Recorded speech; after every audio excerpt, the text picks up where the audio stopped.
ये कहानी शुरू होती है साल 1966 में लद्दाख के एक बेहद सुदूर, दुर्गम और दुनिया से पूरी तरह कटे हुए गांव अलची में। सोनम का जन्म एक बहुत ही रसूखदार और ताकतवर परिवार में हुआ था। उनके पिता सोनम वांग्याल सूबे की सियासत का एक बड़ा चेहरा थे और बाद में जम्मू कश्मीर सरकार में मंत्री भी बने। लेकिन इस भारी रसूख के बावजूद कुदरत का खेल देखिए कि उस दौर के अलची गांव में दूर दूर तक बच्चों के पढ़ने के लिए एक भी स्कूल मौजूद नहीं था। इसका नतीजा ये हुआ कि 9 साल की उम्र तक सोनम ने कभी किसी स्कूल की चौखट पर कदम तक नहीं रखा, कभी काले बोर्ड और चौक की शक्ल तक नहीं देखी। लेकिन जिसे दुनिया पढ़ाई का एक बड़ा नुकसान मानती थी, वो असल में सोनम के लिए कुदरत का सबसे बड़ा वरदान साबित हुआ। बिना किसी स्कूल की चारदीवारी के, बिना किसी रटने वाले बेमतलब के सिलेबस के, उनका पूरा बचपन प्रकृति की खुली प्रयोगशाला में आजादी से बीता। पौधों का मिट्टी से धीरे धीरे उगना, पानी का ढलान पर अपना रास्ता खुद बनाना और पहाड़ों की मिट्टी का बदलते मौसम के साथ रंग बदलना ही उनके जीवन के पहले और सबसे सच्चे वैज्ञानिक सबक थे।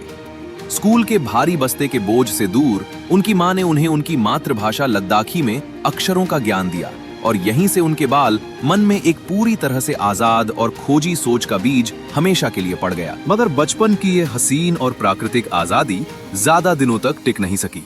9 साल की उम्र में उन्हें औपचारिक शिक्षा के पिंजरे में ढालने के लिए अचानक श्रीनगर के एक बड़े स्कूल में भेज दिया गया और यहीं से शुरू हुआ उनके जीवन का सबसे भीतर तक झकझोर देने वाला अध्याय। एक ऐसा बच्चा जो सिर्फ पहाड़ों की खामोशी और अपनी प्यारी मातृभाषा लद्दाखी को समझता था, उसे अचानक हिंदी, उर्दू और अंग्रेजी के कड़े, अनजाने और रूखे नियमों के बीच लाकर खड़ा कर दिया गया। स्कूल के टीचर्स और क्लास के बाकी बच्चे जब उन्हें देखते तो उनकी अजीब सी बोली, उनके सीधेपन और उनकी अलग पहाड़ी शक्ल का बड़ी बेरहमी से मजाक उड़ाते थे। लेकिन सोनम घुटने टेकने वाले इंसानों में से नहीं थे। उन्होंने इस दम घोटू माहौल की जंजीरों को तोड़ने का एक साहसी फैसला किया।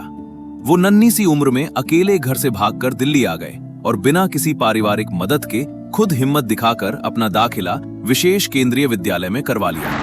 जैसे जैसे सोनम बड़े हुए, उनका नाता विज्ञान से कोई किताबी या औपचारिक रिश्ता नहीं रहा, बल्कि ये एक गहरा, अटूट और रूहानी इश्क बन गया।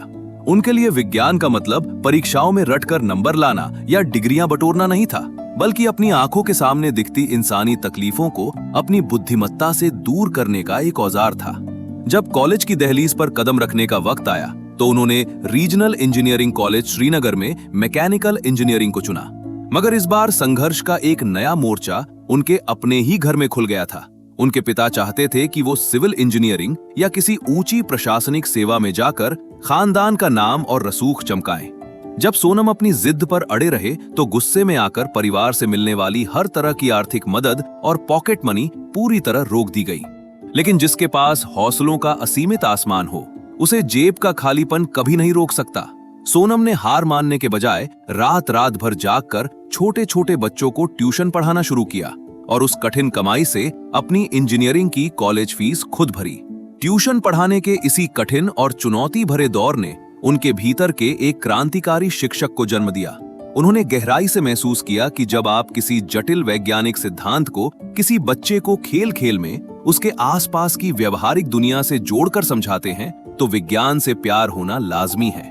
साल 1987 में जब वो एक मैकेनिकल इंजीनियर बनकर कैंपस से बाहर निकले तो उनके हाथ में सिर्फ एक कागज की डिग्री नहीं थी, बल्कि इस सड़े गले सिस्टम को जड़ से उखाड़ फेंकने का एक पूरा विजन तैयार था। डिग्री हाथ में आते ही उन्होंने किसी बड़ी मल्टीनेशनल कंपनी में एयर कंडीशनर वाले कैबिन की ऐशो आराम की नौकरी खोजने के बजाय वापस अपने उन पहाड़ों का रुख किया जिन्होंने उन्हें पहला कंकर उठाना और बोलना सिखाया था। साल 1988 में उन्होंने SECMOL यानी students educational and cultural movement of Ladakh की ऐतिहासिक नींव रखी। ये कोई आम ईंट पत्थर का स्कूल नहीं था, ये उन बच्चों का एक पवित्र आशियाना था जिन्हें इस बेरहम और बेमतलब की परीक्षा प्रणाली ने फेलियर का थप्पा देकर समाज से बाहर फेंक दिया था। सोनम ने पूरी दुनिया के सामने ये साबित कर दिया कि खराबी उन बच्चों के दिमाग में नहीं, बल्कि उस लाचार और अंधे सिस्टम में है जो एक रेगिस्तान और पहाड़ के बच्चे को समंदर और मैदानी इलाकों की किताबें पढ़ाता है। बचपन की उसी तड़प और सामाजिक अलगाव की आग ने सोनम को एक ऐसे मुकाम पर ला खड़ा किया जहां वो सिर्फ विज्ञान के आविष्कारक नहीं रहे, बल्कि पूरे समाज की सोई हुई चेतना बन गए। सैकमोल की इस अद्भुत कामयाबी के बाद भी सोनम के कदम रुके नहीं। उनके लिए असली चुनौती थी लद्दाख की सबसे बड़ी और जानलेवा समस्या को हल करना, और वो समस्या थी पानी की भारी किल्लत। ग्लोबल वार्मिंग की मार से लद्दाख के प्राचीन प्राकृतिक ग्लेशियर बड़ी तेजी से पीछे खिसक रहे थे। इसका नतीजा ये हुआ कि जब वसंत के महीने में किसानों को अपनी फसलों की बुवाई के लिए पानी की सबसे ज्यादा जरूरत होती थी, तब नदियां सूखी और बंजर पड़ी रहती थी। इस भयानक प्राकृतिक संकट को देखकर सोनम के भीतर का इंजीनियर तड़प उठा। उन्होंने देखा कि सर्दियों के मौसम में लाखों करोड़ों लीटर पानी बिना किसी इस्तेमाल के बहकर बर्बाद हो जाता है। उनके दिमाग में एक कड़क कौंध आई, अगर प्रकृति सर्दियों में पानी दे रही है तो क्यों ना हम इसे उसी समय फ्रीज करके रख लें ताकि ये तपती गर्मियों में काम आ सके। और इसी क्रांतिकारी सोच ने जन्म दिया दुनिया के सबसे अनोखे चमत्कार को, जिसे आज पूरी दुनिया आइस स्तूपा के नाम से जानती है। सोनम ने किसी महंगी तकनीक का सहारा नहीं लिया, बल्कि उन्होंने स्कूल में पढ़ी भौतिकी के सबसे बुनियादी सिद्धांतों को जमीन पर उतार दिया। उन्होंने एक साधारण पाइप के जरिए ऊंचाई पर मौजूद पानी को नीचे की घाटी में खींच लिया, बिना किसी बिजली, बिना किसी मोटर या मशीन के। केवल गुरुत्वाकर्षण के प्राकृतिक दबाव से पानी हवा में फव्वारे की तरह 60 फीट ऊपर उछला और लद्दाख की कड़कड़ाती -20 डिग्री की रात की हवा के संपर्क में आते ही चंद पलों में जम गया। देखते ही देखते बंजर वादियों के बीच बर्फ का एक विशालकाय चमचमाता हुआ स्तूप खड़ा हो गया।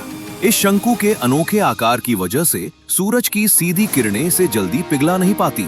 जब मई और जून के तपते महीनों में पूरे पहाड़ों पर पानी की एक बूंद मयस्सर नहीं होती, तब ये कृत्रिम ग्लेशियर धीरे धीरे पिघल कर लद्दाख के प्यासे खेतों को लाखों लीटर जीवनदायी पानी सौंप देता है।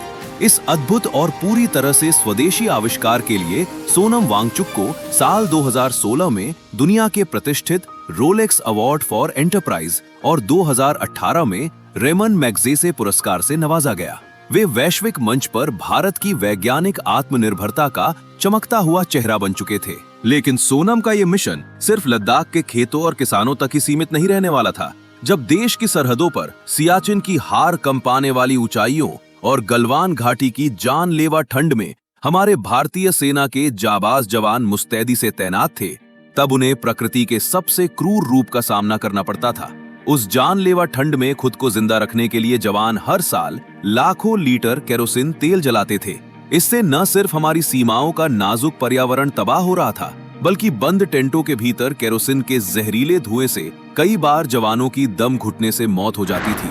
साल 2021 में सोनम वांगचुक ने भारतीय सेना के जवानों के लिए एक ऐसा बेजोड़ तोहफा तैयार किया जिसने रक्षा विशेषज्ञों को भी हैरान कर दिया। Solar heated military tent. स्थानीय मिट्टी, भूसे और सौर ऊर्जा के जादुई गणित से बने ये प्री फैब्रिकेटेड शेल्टर बाहर की -30 डिग्री की जानलेवा ठंड में भी बिना एक बूंद तेल या कोयला जलाए अंदर का तापमान +15 डिग्री बनाए रखते हैं।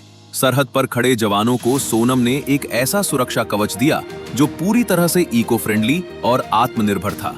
देश की सुरक्षा में उनके इस योगदान की कोई कीमत नहीं लगाई जा सकती थी। मगर इतिहास गवाह है कि जब जब कोई दूरदर्शी अपने लोगों के हक और अपनी मिट्टी की अस्मिता के लिए व्यवस्था के सामने खड़ा होता है, तो सत्ता के तेवर बड़ी बेरहमी से बदल जाते हैं। कहानी में एक भयानक मोड़ तब आया जब इस देशभक्त इंजीनियर ने लद्दाख की नाजुक सीमाओं और वहां के आदिवासियों के वजूद को बचाने के लिए आवाज बुलंद की। साल 2024 में जब उन्होंने चीन की सीमा की तरफ एक शांतिपूर्ण पश्मीना मार्च निकालने का ऐलान किया ताकि देश देख सके कि कैसे कॉरपोरेट लालच और विदेशी घुसपैठ के कारण लद्दाख के स्थानीय चरवाहों की पुश्तैनी चारागाहें छीनी जा रही हैं, तो मानो सत्ता के गलियारों में हड़कंप मच गया। पूरे लेह को रातों रात छावनी में तब्दील कर दिया गया और उस अहिंसक मार्च पर पाबंदियां लगा दी गई। अनुच्छेद 370 के हटने के बाद लद्दाख को केंद्र शासित प्रदेश का दर्जा तो मिला, लेकिन उनकी संस्कृति, जल और जमीन की सुरक्षा के लिए संविधान की 6ठी अनुसूची का जो वादा खुद सरकार ने किया था, उसे राजनीतिक फाइलों के किसी अंधेरे कोने में दफन कर दिया गया।